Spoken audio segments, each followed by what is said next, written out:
Welcome to Relationship Real Talk, hosted by MyNFT. Hello, and welcome everybody to another episode 6. I can't believe we're already on episode 6 of Relationship Real Talk with my relationship experts.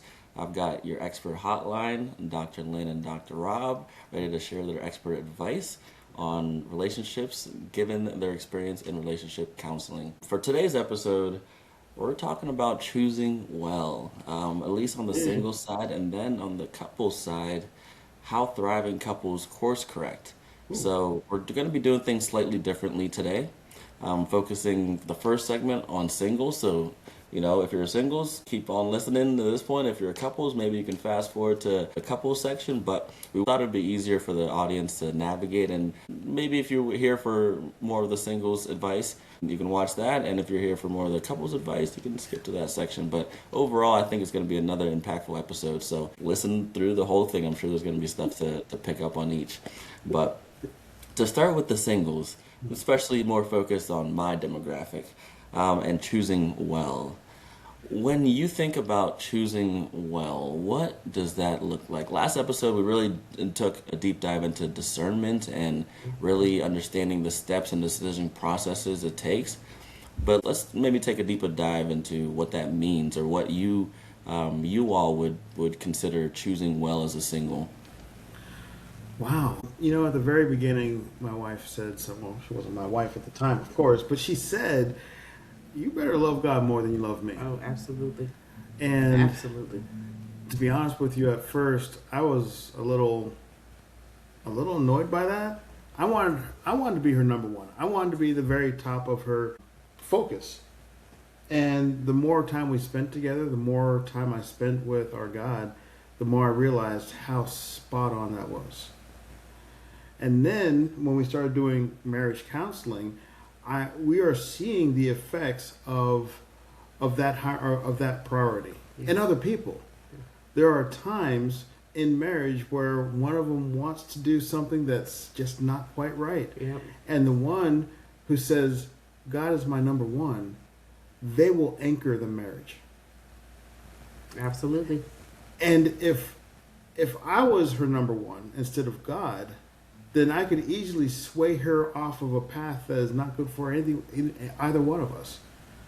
So me being anchored in him first, her being anchored in him first, allows us to stay true even whenever we bring our mess to the table. Yes. So that's highly encouraged when you are looking for someone. Definitely make sure, because again, we're Christian counselors, and this is a Christian based.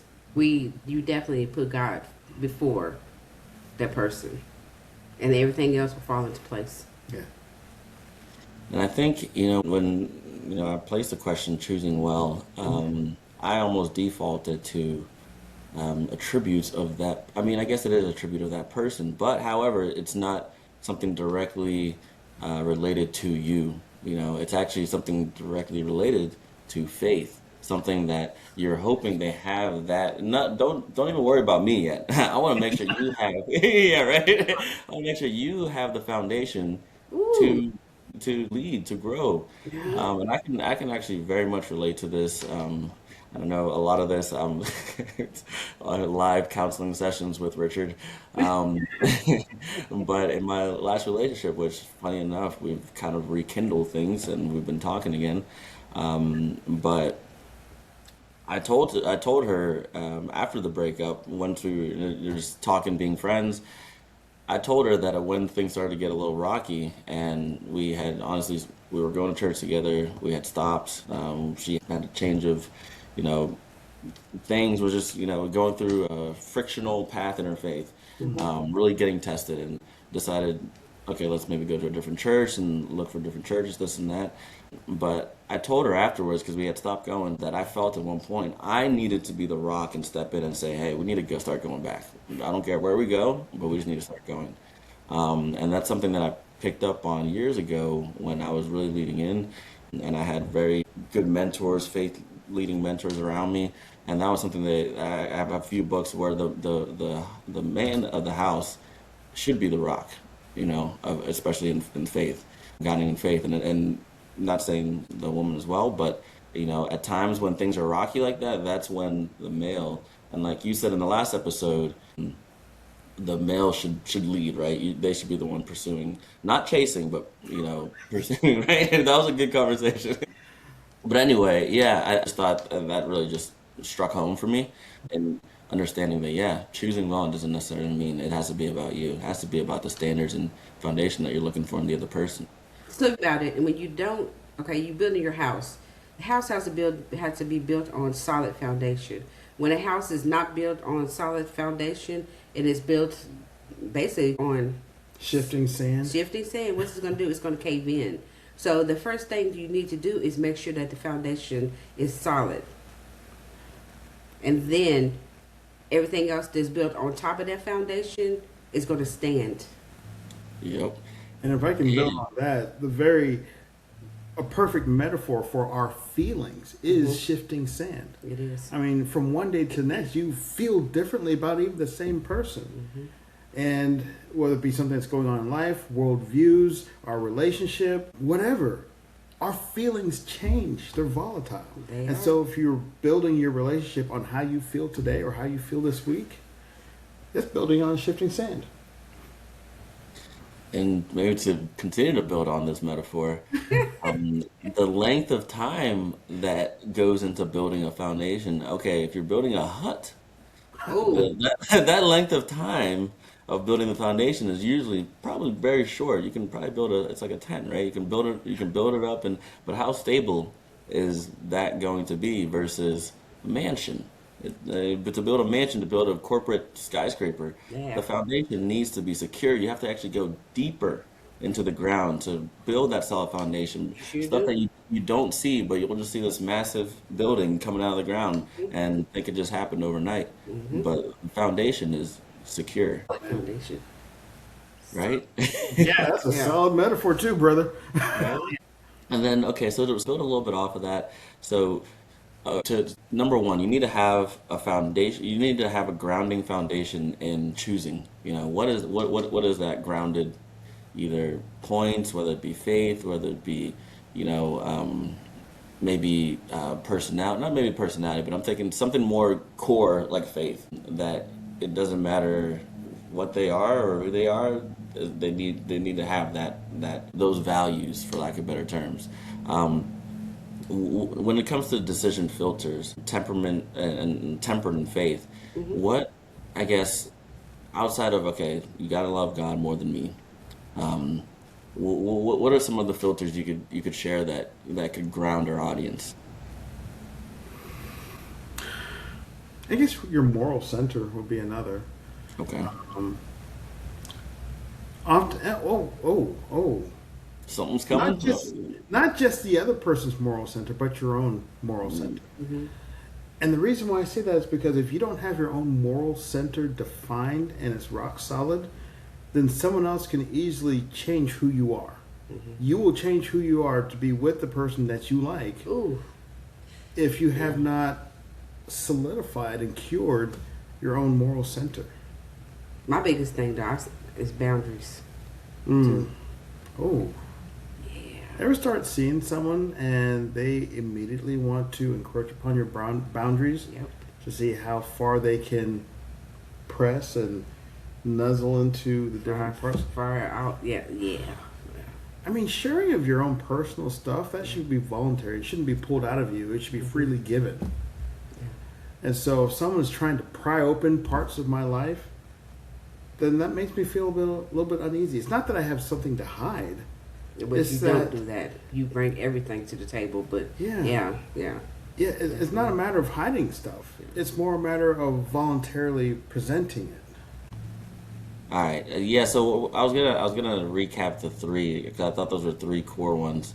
So number one, faith. Number two, morals. I think you mentioned morals, and that could tie into number one, your morals, and then number two, those boundaries. Or I think three altogether. So faith, your morals, yourself or, collectively morals, but then number three, ensuring that you are grounded in your own morals that you're expecting potentially of others, so that you cannot be swayed, and finally having boundaries as well. I think those are 3 to 4 core things to keep in mind that could help in the filtration of looking for that or choosing that person, at least to start the process of building that foundation. Yeah. Okay. And I know we were having a little bit of lag there, but was there anything else you wanted to add? It was just really about boundaries. We're trying to say in there that it's not a matter of, I don't put up boundaries to hide anything. I'm not trying to be deceptive. I'm not trying to keep something away. But anything that's private, that's personal about me, I should be voluntarily providing them as opposed to them being pried out of me. That goes both ways. Yeah. And so if someone's trying to pry something out of me, I will naturally try to keep something protected. And I know the person who's prying is likely just trying to get to know you better. But the best way to get to know you better is to let you freely share. And it's an early indication of really struggles and strife in the relationship. I don't know, and I have to go there with this because a lot of times people say they're oversharing. Honestly, in the beginning, and why are you laughing? Because in the beginning, we really and truly, I might have overshared with him, but my biggest thing was even when I overshared with him, I let him know exactly. I voluntarily told him everything. So in our relationship, and there's nothing hid. He knows everything because I voluntarily told him. Now, and I also told him, I was like, well, I said, look, hey, this is just who I am, and I'm just gonna give it all to you. If you take off running, that's on you. Then you are my person, Yeah.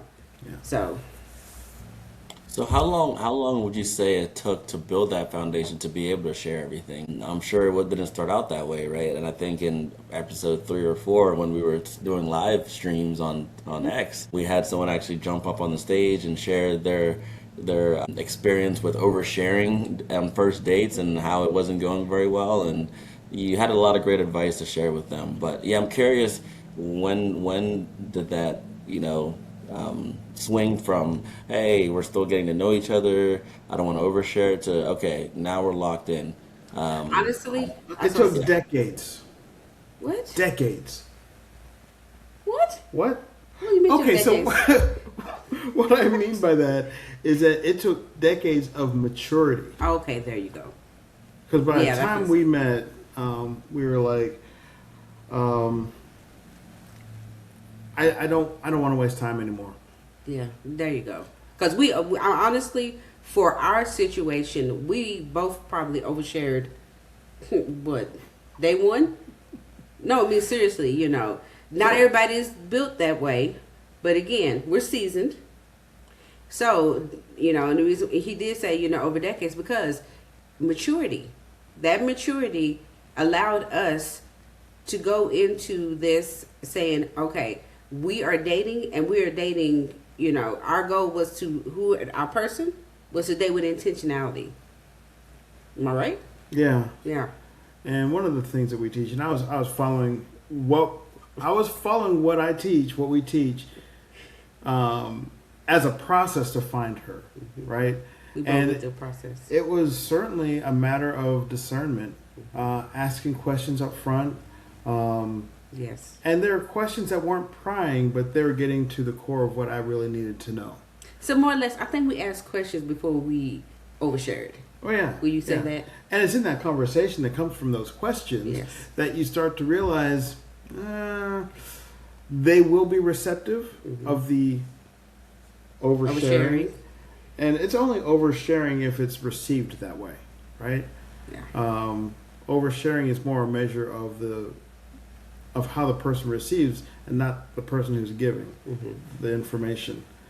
So it's sort of sort of a back and forth. It's part of the natural progression of the relationship to see how deep you can go. Yeah. You start at a macro level. You start at 40,000 feet. Yep. And then you start to descend and see how they're reacting. You don't just jump right into, oh, by the way. Yeah. So we would say it was different. I would say different steps, basically. Yeah. You know, we communicated, and it's like, okay, so let me go a little bit deeper, and I'm gonna go a little bit deeper with this person. You know, say, hey, I'm gonna share this, and you share that, and they'll be like, oh, okay. And then we discuss, and then the other person shares. So we was going back and forth. So much so with us, we was able to share with each other again, even on our first date.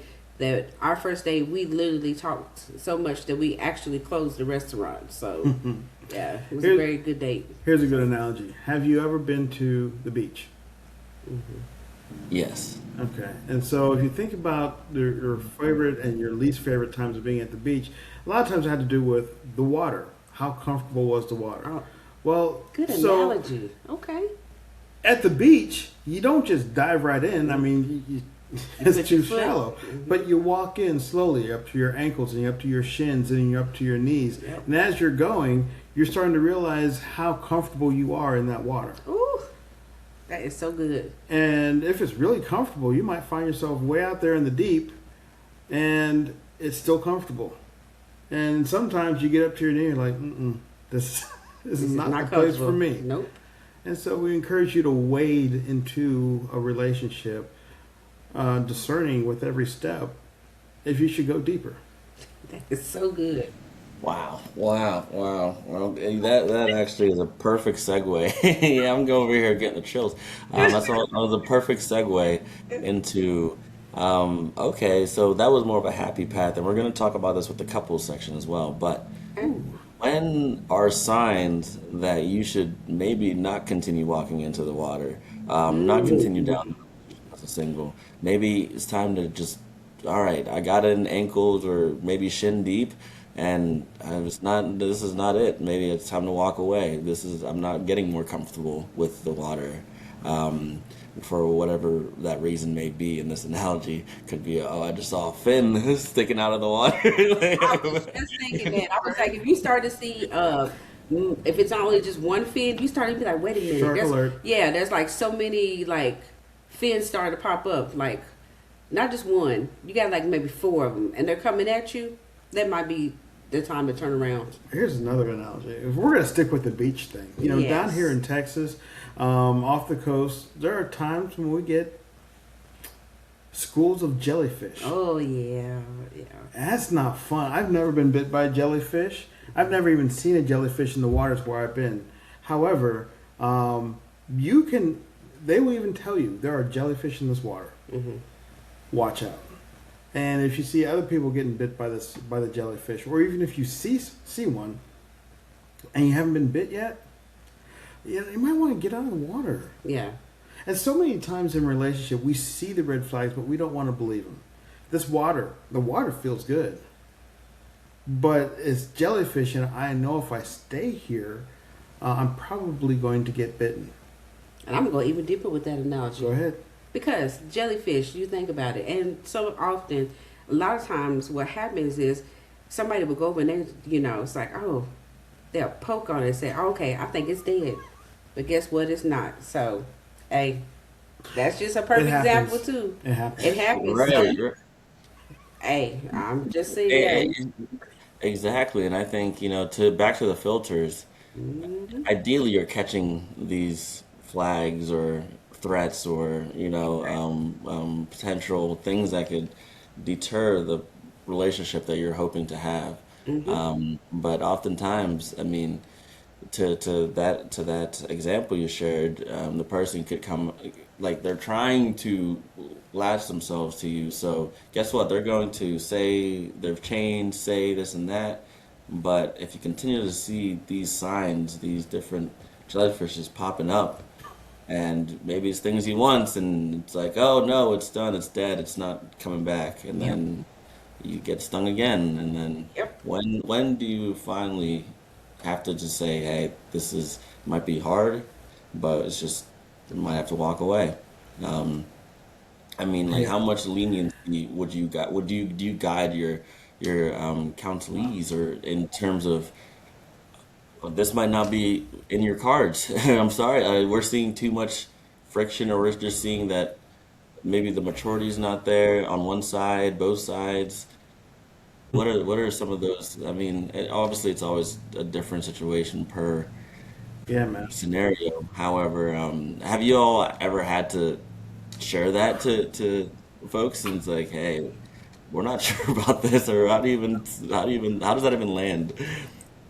Now this right here might be a my NFT exclusive because Ooh, I've never really shared this with anybody. What I'm about to say. Oh, gracious. Not even with me? Yeah, actually, not even with you. Oh, Not even with you. Well, you knew the person that I was seeing before okay. I met you, and I was head over heels. I thought she was the one. I really did. And when things started to come apart, I was distraught. And there was a couple that I talked to, sort of a mentor couple, and they simply said, maybe you need to let her go. Like, what? That was so ridiculous. Let her go? But yeah, I had to just accept that that was not supposed to be. And the problem that I did, the thing that I did in that relationship is I fell in love before getting all my objective questions answered. Mm. And so my heart couldn't even understand living the rest of a life without her, because that's how hearts work. You fall in love, and then all objectivity goes out the window when you fall in love. Gone. So, when do you know? Honestly, one of the things we coach is to, as we said before, understand who you are. What is your moral basis? First. What are the things that Yes. are absolutely non-negotiable, important to you?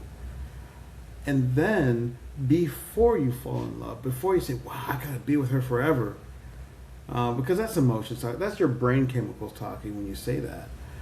But before you get there, see if that is the type of person that you want to be with. Not just that you love them, but do you actually like them? Yeah. That part. Does she meet, or does, in her perspectives, does he meet the things that I need long term in a relationship? Mhm. And and you know understand, something else? Oh, sorry. Go ahead. No, yeah, go I'm ahead. just getting to the bottom of that question before you go head over heels is so key. Hmm. It's basically, if I'm understanding correctly what you're saying, is don't let that love drug, next thing you know, you're falling pretty much, in love without checking all those other things first. Yeah. I love this water. I don't care that it's jellyfish infested. I Or love shark it here. infested. Just saying. Yeah. Right, but something, if I could add, that I feel was very vital to that decision process. Yes, you'd have to know yourself, but Yes.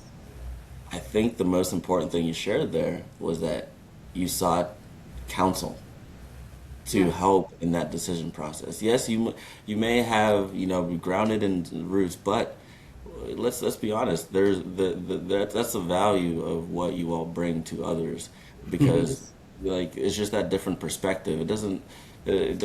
I mean, I think it does matter where it comes from, because obviously you want to be seeking counsel from people that are experienced. They know what they're talking about.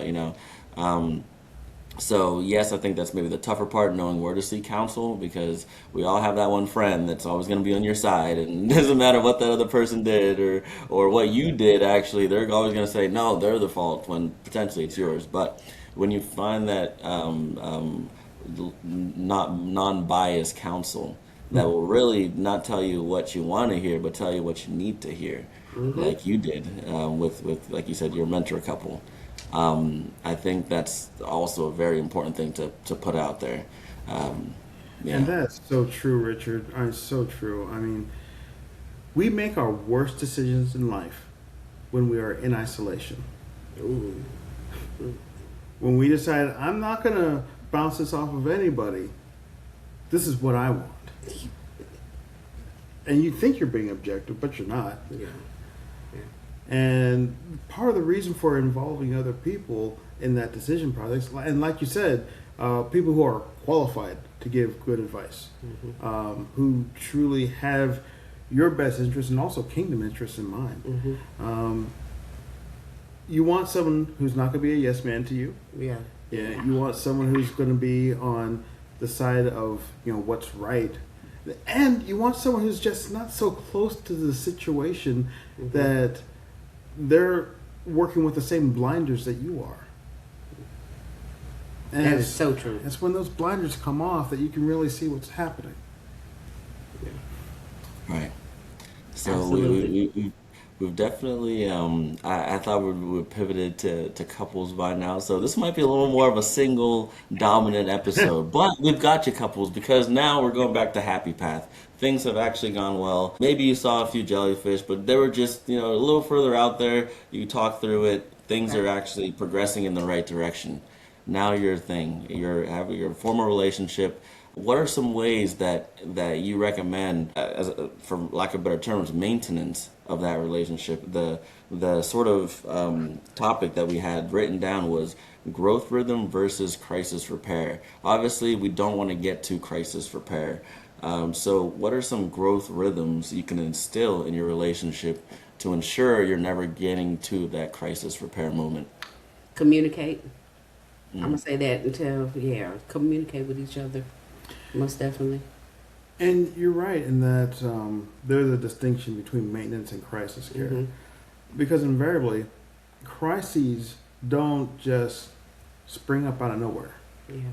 There's usually some sort of trend that it may have been somewhat undetectable, or at least indetectable if you were not looking for it. Yeah.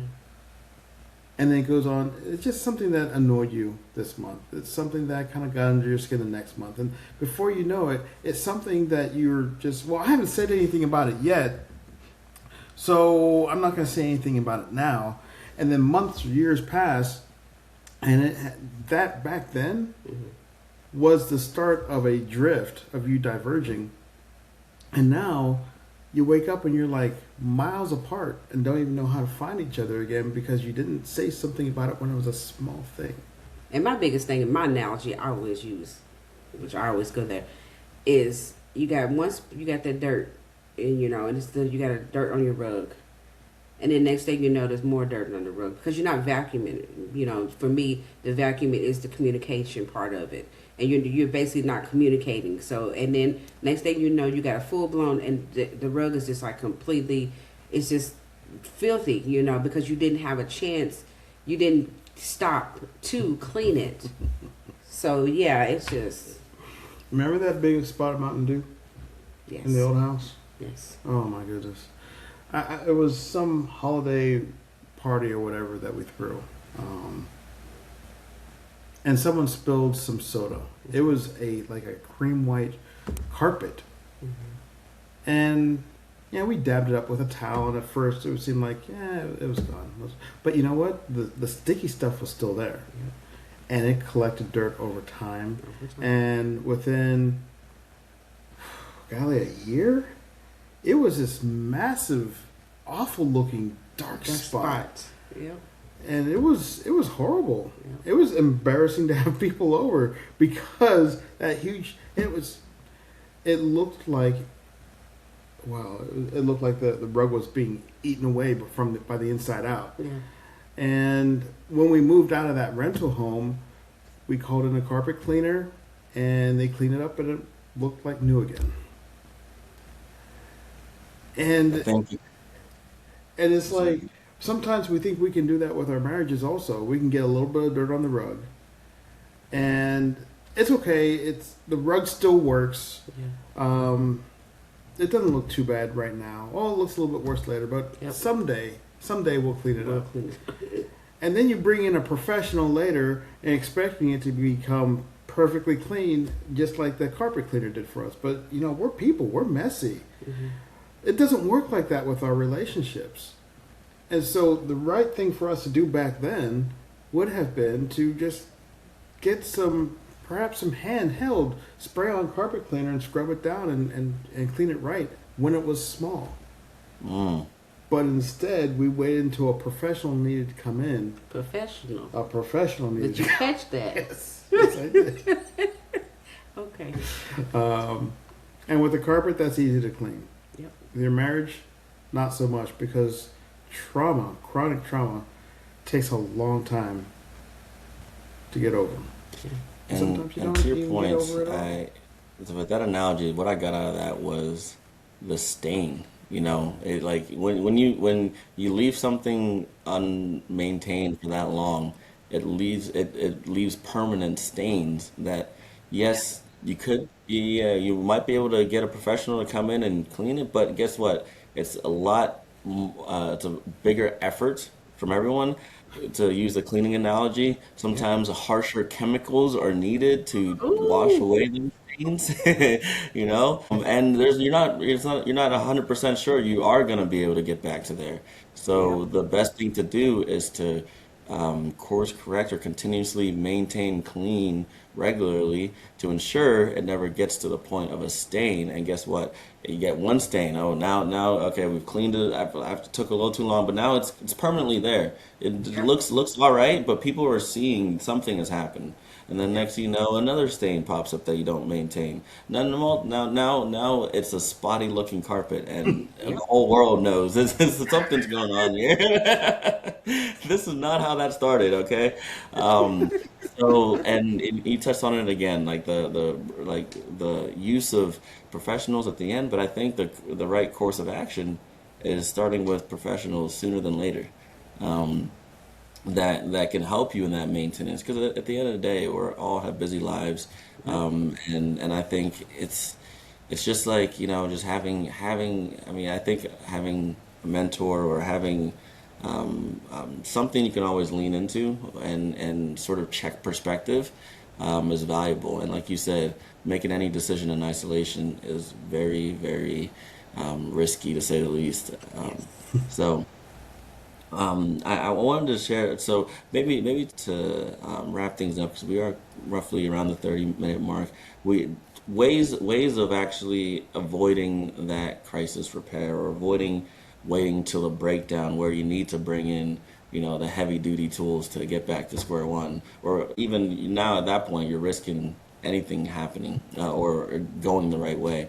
But the question we want to leave our audience with today, and I would like to hear your perspective because I've heard of ways that you all have done this in the past, is when did you last intentionally recalibrate?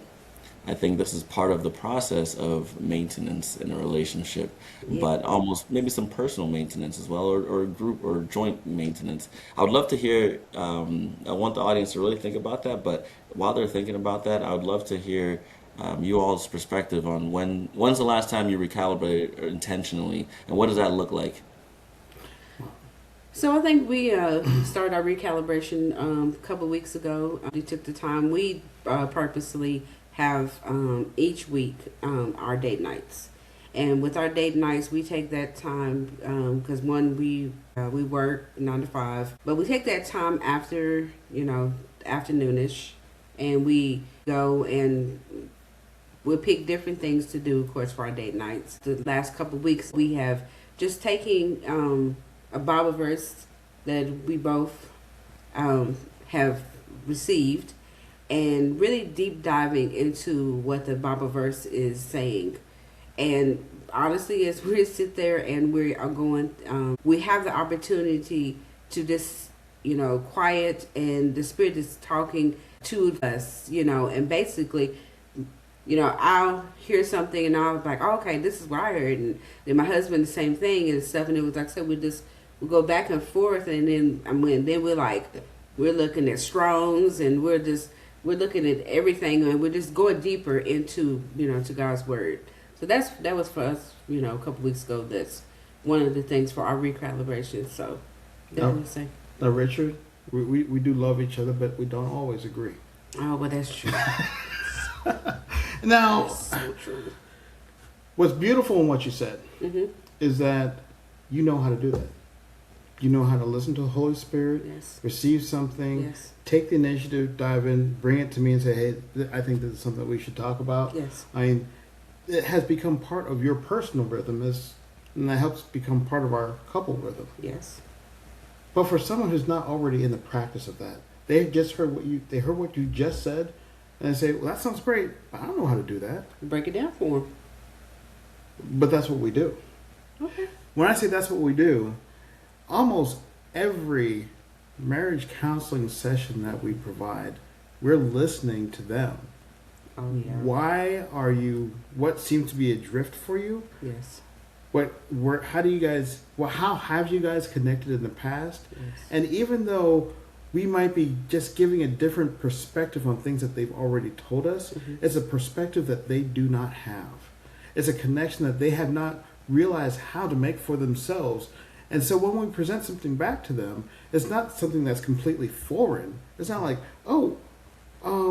you said that we should go parasailing and bungee jumping. We don't do that. Oh, but you'll love it. No, we don't do stuff like that. What we do is we get to know you Oh, well, that's true. to find out what does resonate with you as a couple. And so what we're hearing from you, we're hearing from His Spirit, and we're also then pulling that together in a recommendation. And we're also then an accountability measure because it goes into our counseling notes. Next time, check with them to see how they Oh, managed this situation. Did they actually do it, and how did it work? that's true. And in these ways, you're almost giving, it's like you're being given a playbook for your own life that you kind of designed, you fed into, but we helped you put that together. And so it becomes a very natural way to stay in alignment. To recalibrate. To recalibrate. Okay. Recalibration is a great word, Richard. I'm glad that you didn't say find each other again, because if you stay calibrated and recalibrated, you don't drift. Mm. And if you don't drift into those crisis modes where, you're in shark-infested waters. Right. Amazing. No, I think that's great advice to, number one, take from the experience or the way you and Dr. Lynn recalibrate or intentionally set moments throughout the year that hey, this is our time to check on the pulse. Where are things at? And maybe just times where distractions are out the way and the focus is just me and you, and nothing else. Yeah. So but I'm sure the audience is getting a lot of nuggets again from this episode. I want to, number one, appreciate everyone that listens in. And I think another huge point on this episode is seeking that counsel. So obviously, if you don't have that professional or trustworthy counsel out there, this is an opportunity to reach out to my relationship experts and really you've had 5 episodes before now to really get to know a bit about what Dr. Rob and Dr. Lynn have been doing, their experiences, their guidance, their vulnerability to really share these open stories that are unique to them, but truly vulnerable, that you don't always hear from counselors. So I think for those out there, I'm encouraging them to reach out and see what, number one, get to know Dr. Rob, Dr. Lynn. Their core mission is to get to know you before anything else happens. So I personally, again, think if you don't have that path, reach out, at least go check out the website and get to know a little bit about how you can not just walk that journey by yourself, but be hand in hand with people that truly care about you. So thank you again, Dr. Rob, Dr. Lynn, my relationship experts, for another awesome episode of Relationship Real Talk. We look forward to seeing you all on the next episode. And again, reach out if there's anything we can do to help. Thank you. Thank you. You're welcome. Awesome.